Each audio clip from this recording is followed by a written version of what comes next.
कैसी तेरी खुदगर्जी ड्रामा की आखिरी किस्त में शमशेर अपने एसपी अंकल के पास जाता है और उनसे कहता है कि बाबा साहब ने बड़ी बेदर्दी से मेरी बीवी को कत्ल करवाने की कोशिश की है और फिर कातिल को भी फरार करवा दिया।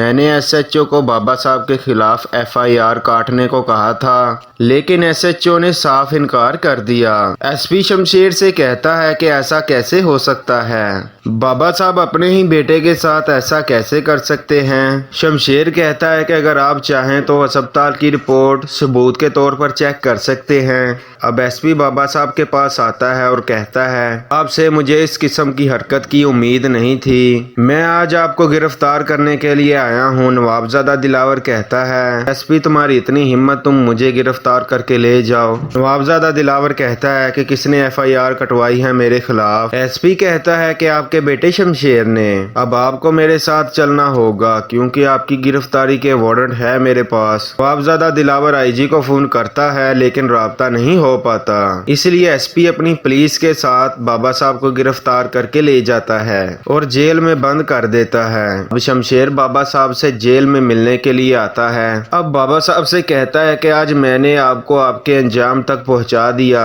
आपने महक के अलावा भी पता नहीं कितने लोगों के साथ नाइंसाफी की है। नवाबजादा दिलावर शमशेर से कहता है, तुमने बहुत बड़ी गलती कर दी मुझे गिरफ्तार करवा के, मैं अब तुम्हें छोड़ूंगा नहीं। शमशेर कहता है कि आपसे जो हो सकता है आप कर लें। अब शमशेर महक से कहता है कि देख लो, आज मैंने तुम्हारे साथ किया हुआ वादा पूरा कर दिया। अब शमशेर बाबा साहब के खिलाफ अदालत में केस लड़ता है। दौरा शमशेर से कहता है कि तुम ये केस वापस ले लो, लेकिन शमशेर दारा की बात नहीं मानता। इस तरह अदालत नवाबजादा दिलावर को महक पर कातलाना हमला, लोगों की जायदादें जब्त करने के इल्जाम में 2 साल कैद सुना देती है। अब इस तरह महक बहुत खुश होती है कि नवाबजादा दिलावर अपने अंजाम को पहुंच गया।